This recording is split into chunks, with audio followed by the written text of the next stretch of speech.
যে আমারও যে ব্যবস্থাপনা পরিচালক তিনি হচ্ছেন ঢাকা ভার্সিটি।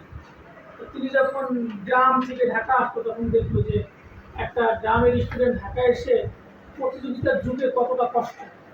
তিনি চিন্তা করলো যে মেন বইয়ের পাশাপাশি কিছু বই পড়লে প্রত্যন্ত অঞ্চল থেকে শিক্ষার্থীরা শিক্ষাটাকে অনুধাবন করতে পারবে।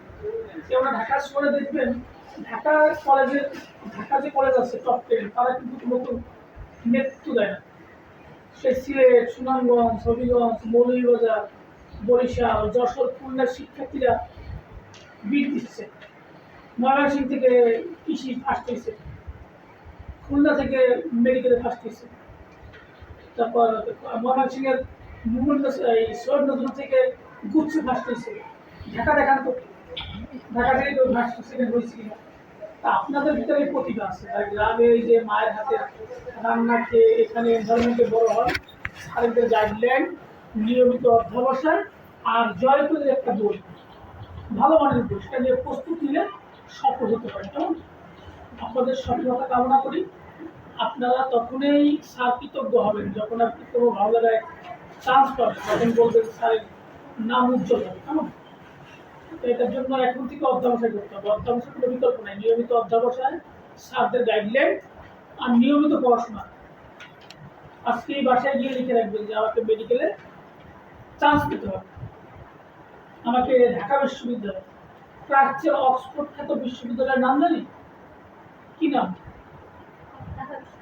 প্রশ্নের ভিতরেই তো উত্তর ছিল, কিন্তু আমরা যেন পরীক্ষায় আউলে যাই, প্রশ্নটা ভালো করে দেখি না। আমি প্রথমেই বলছি ঢাকা বিশ্ববিদ্যালয়, তারপর বলছি প্রাচ্যের খ্যাত বিশ্ববিদ্যালয়ের নাম। এবার আগে অপশন দিয়ে দিচ্ছি, তারপর একটু খেয়াল করলে এই জন্য পরীক্ষার সময় অত্যন্ত মাথা ঠান্ডা রেখে ধৈর্য ধরে সব কিছু দিয়ে পরীক্ষা দিতে, এটাই পরীক্ষা।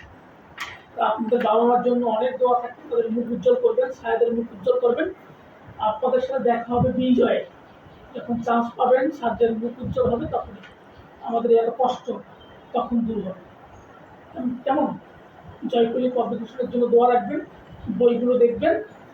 শিক্ষার একমাত্র প্ল্যাটফর্ম আমাদের জয়পুরি। আমরা প্রত্যন্ত অঞ্চলে গিয়ে শিক্ষার্থীদের বলি যে এই স্যারদের গাইডলাইন, নিয়মিত অধ্যবসায় আর তুমি পড়াশোনা, তাই ভালো করতে পারবে।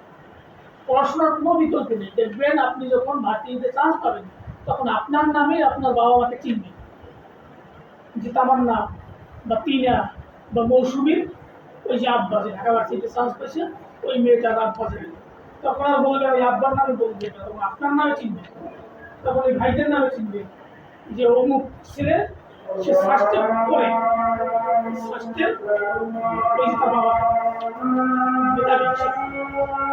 আমাদের জন্য দোয়া রাখবেন।